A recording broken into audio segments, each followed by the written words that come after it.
5월 24일 맥진 성경 읽기 신명기 29장, 시편 119편 49절부터 72절, 이사야 56장, 마태복음 4장입니다. 오늘 새벽은 이사야 56장 말씀 함께 보고 우리 기도하십시다. 이사야 56장은 바벨론 포로 생활 이후에 여호와의 종 메시아를 통해서 이방인들을 구원하실 것에 관한 예언적인 말씀입니다.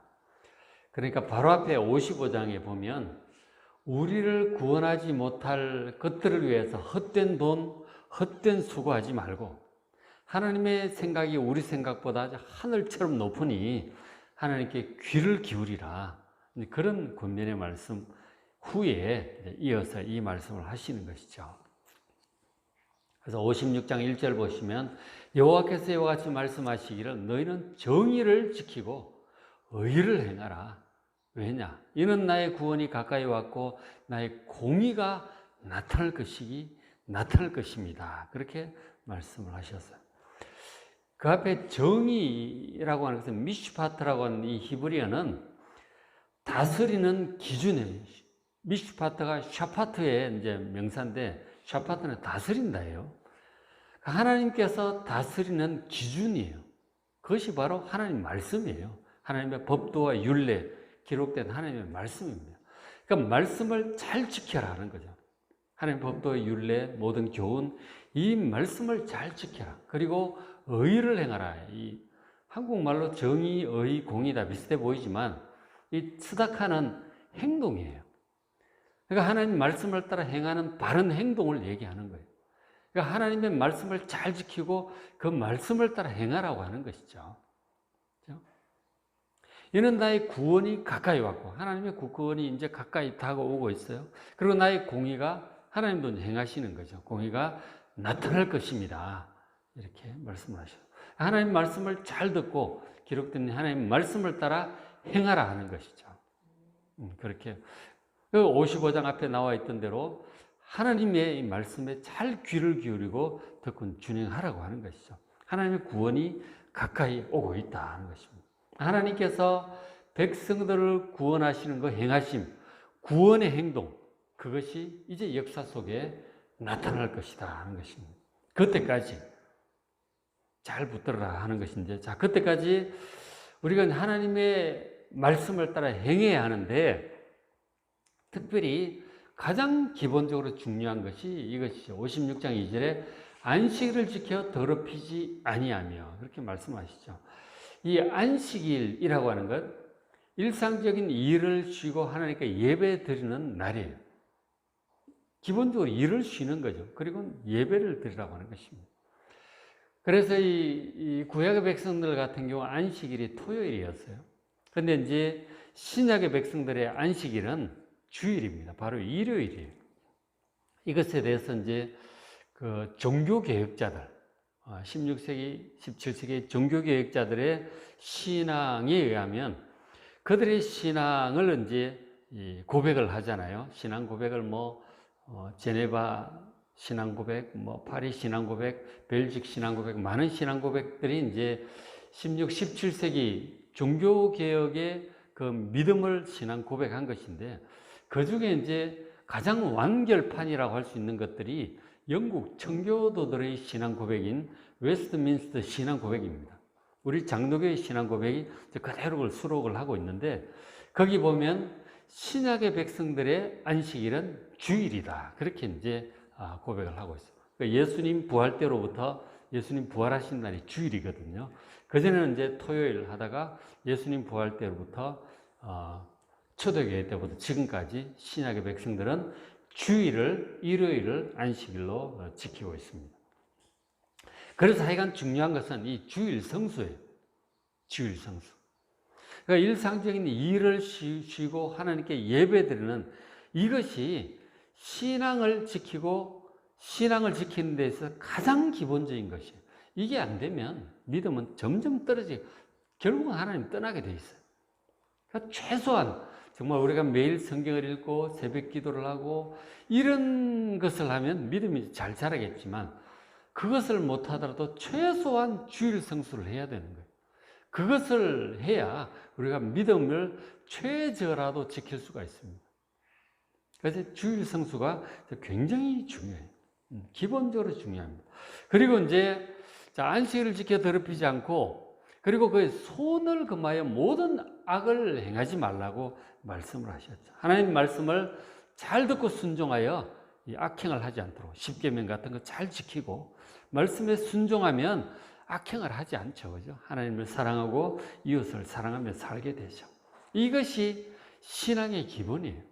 주의를 잘 지켜서 하나님께 예배드림으로 믿음을 잘 지키는 것, 그리고 그 바탕 위에서 하나님 말씀을 잘 듣고 말씀에 순종하여 이 악행을 하지 않는 거죠. 우상을 섬기지 않고 다른 신들을 섬기지 않고 사람들을 살인하지 않는, 미워하지 않는 것, 간음하지 않고 남의 것 탐내지 않고, 그리고 부모 효도하고, 이런, 그리고 십계명에도 안식일 준수가 나오죠. 그죠?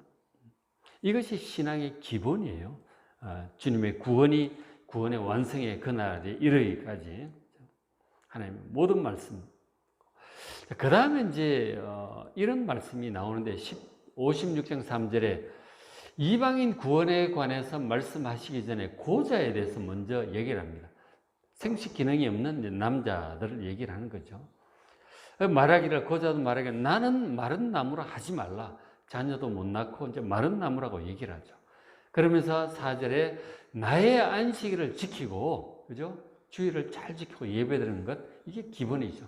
그리고 내가 기뻐하는 일, 하나님의 말씀을 순종하여 선택하는 거죠. 그리고 하나님의 언약을 굳게 잡는 고자들에게는 내 집, 내 성 안에서, 하나님의 성 안에서 아들이나 딸보다 낫는 기념물 이름을 주고 영원한 이름을 줄 것이다. 그렇게 고자들에게 말씀을 하셨어요. 이 고자라고 하는 존재는, 우리 옛날에 내시라든가 그런 사람도 있잖아요. 이 고자라고 하는 것은 모세 율법에 따라서 신명기 23장 1절 2절에 나오는데, 율법에 따라 총회에 들어오지 못합니다. 총회 명부에 기록되지도 못하고, 그 이스라엘 백성들, 하나님의 백성들의 그 안에 들어오지도 못하고, 그 모임의 예배에, 그 절기 집회에 참석하지 못합니다. 그 고자들이 그래요. 자, 그런데 이제 율법 시대가 지나가고 메시아 시대, 구원의 시대, 신약의 시대에, 메시아의 시대에는 그 고자들도 총회에 들어올 수 있다고 지금 예고하고 계시는 것이죠. 이 이방인들에 대해 얘기하기 전에 고자들에 대해서 먼저 얘기를 합니다. 그렇죠? 그리고 특히 이제 고자들 같은 경우는 자녀를 못 낳아요. 자기의 이름이 당대에 끊어집니다. 자녀를 낳는 사람은 그 이름이 자녀들에게, 손자들로 이렇게 내려가잖아요. 이 고자들은 당대에 끝난다고 하는 이 안타까움이 있는 거죠. 자녀를 못 낳으니까. 그런데 하나님께서 그 고자들에게 뭐라고 얘기를 하시느냐면 영원한 이름과 기념을 주시겠다고 하는 거예요. 우리는 믿지 않는 자들 자녀를 낳아서 자기의 이름을 대대손손 전하게 하잖아요. 김일성도 그 이름을 김정일한테 전하고 그 이름을 김정한한테 전하고 막 이렇게 1대, 2대, 3대 막 사진을 걸어놓고 숭배하게 하잖아요. 뭐 우리는 그렇게까지는 아니지만 자기 이름을 자녀들에게, 손자들에게 이렇게 가문이 전수가 되게 하죠. 근데 고자들에게는 그런 희망이 없다는 거죠. 그냥 죽으면 끝나는 것이다. 그런 안타까움이 있는 거죠. 그런데 정말 하나님을 섬기고 구원받은 이 고자들에게는 영원한 기념과 이름을 주시겠다는 건 놀라운 것이죠. 영원한 게 어디 있어요? 왕들조차도 영원한 게 없는데, 그런데 이 고자들, 구원받은 자들에게는 영원한 이름을 주시겠다고 하는 거예요. 놀라운 말씀이죠. 거기 보면 어떤 고자들에게 그런 은혜를 베푸시는가? 4절에 줄친 부분이죠. 나의 안식일을 지키는 자. 하나님, 이 안식일 지키는 주일 성수는 하나님과의 영원한 언약이에요. 하루를 쉬고 예배드리는 날을 지키는 것. 잘 지키고 또 내가 기뻐하는 일을 선택하고, 자기가 기뻐하는 일을 하는 것이 아니고 자기를 하나님 앞에 굴복시키고 하나님께 순종하는 자들이에요. 그런 일을 선택하고 그 하나님과 언약을 굳게 잡습니다. 이 구원의 언약, 그리고 하나님만 섬기겠다고 하는 언약, 그런 언약이죠. 그것을 굳게 잡는 자들은 고자들일지라도 영원한 이름을 주시겠다는 것이죠. 영원한 구원을 말씀하시는 거예요. 그렇게 한 다음에 이제 이방인 얘기를 합니다. 이방인 구원에 대해 얘기를 해요.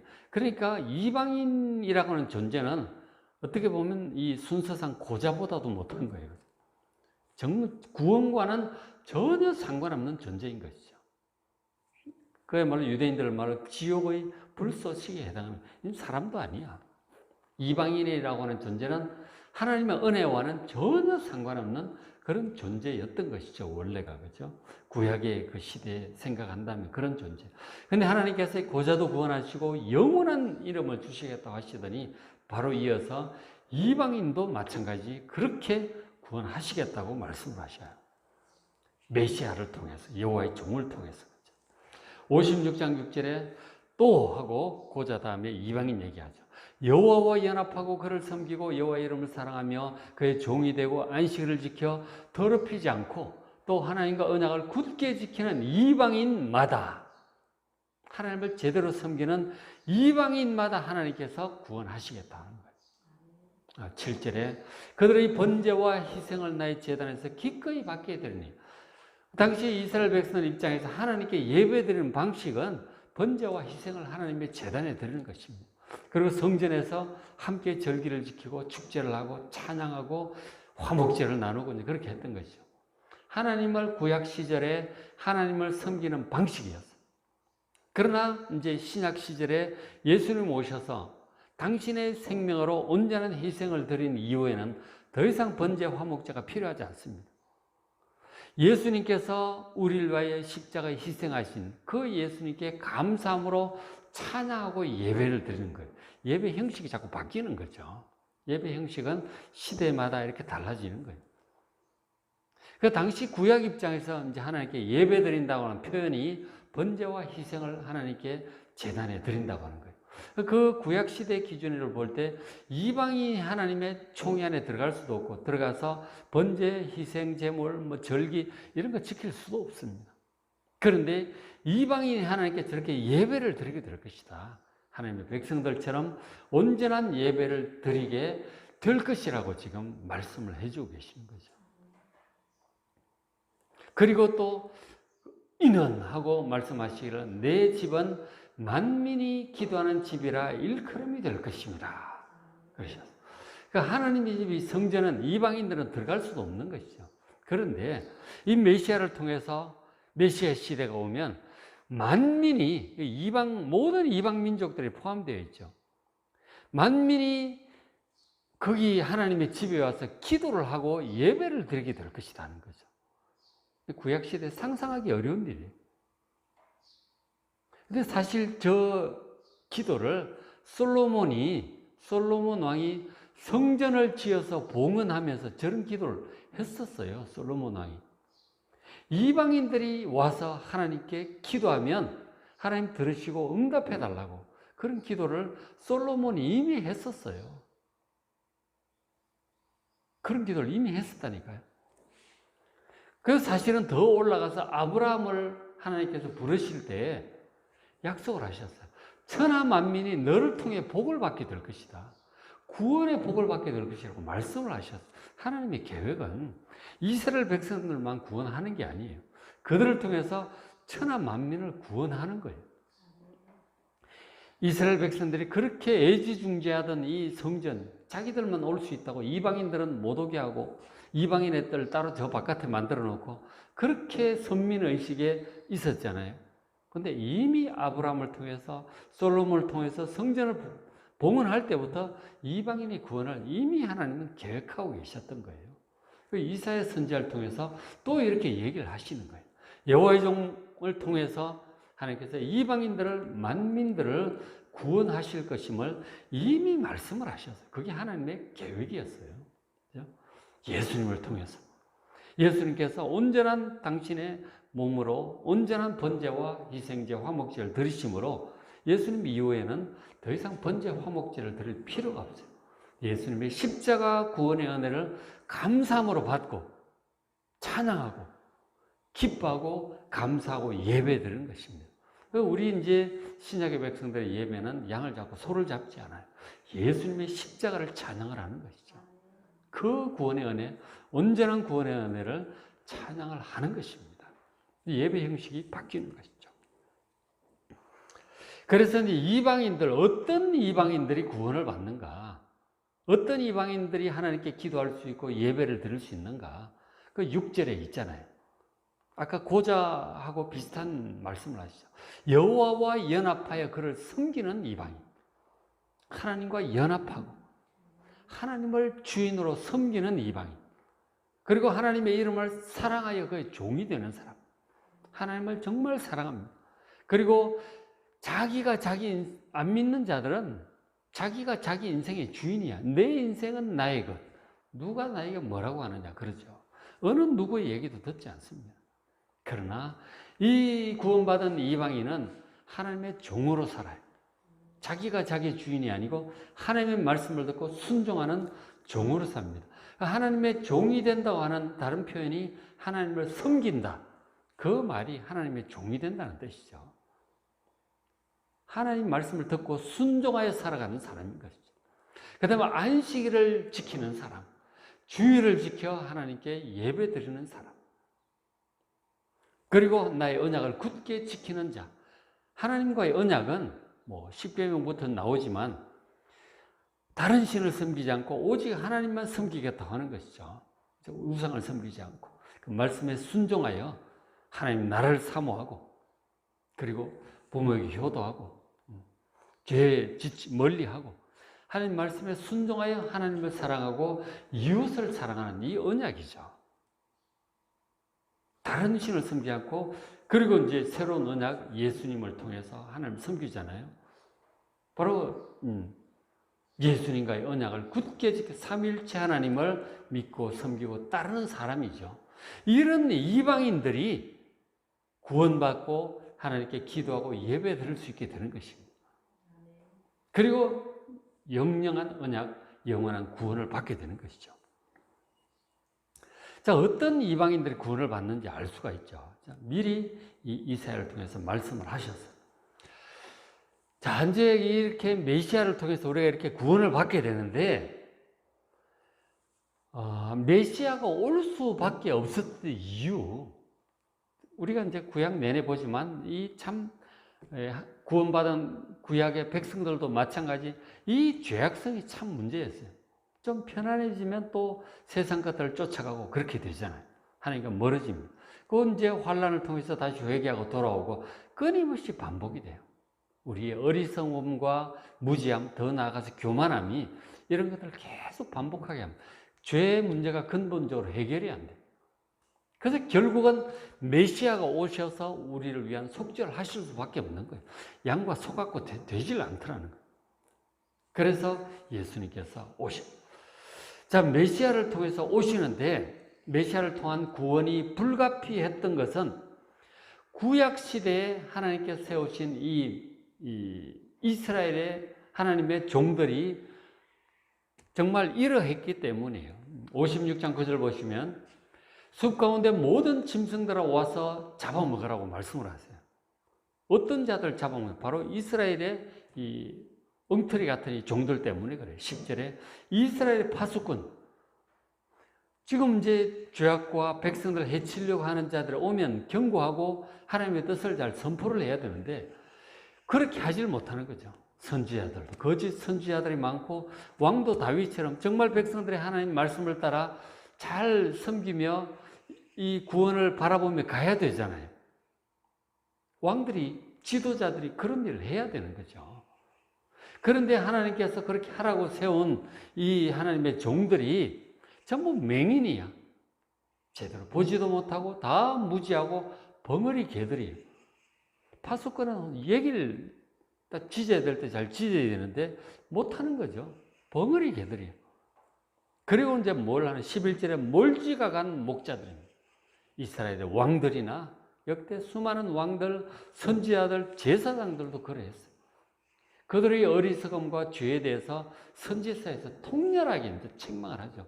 우리 이사야서부터 보고 있지만 예레미야, 에스겔, 다니엘, 호세아 쭉 선지자들 보면 이 이스라엘의 몰지각한 목자들, 이 왕들, 선지자, 제사장들을 책망하는 내용들이 많아요.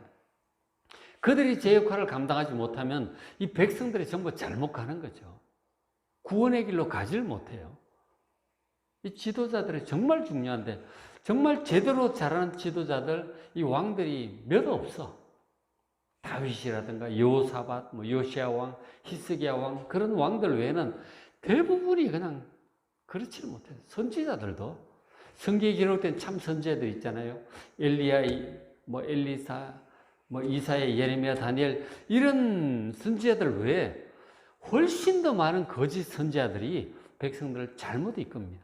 자기 마음에 나는 대로 그냥 거짓 환상을 보고 입에 물려주면 좋은 얘기 해주고 부드러운 말 해주고, 그런 선지자들이 훨씬 많았어요. 제사장들도 좀 제대로 해야 되는데, 그러니까 11절에 이 몰지각한 목자들이 다 제 길로 갑니다. 하나님의 종이라고 그랬잖아요. 제대로 된 구원받은 백성들 자기 길로 갑니다. 하나님의 말씀을 듣질 않아. 사람마다 자기 이익만 추구해요.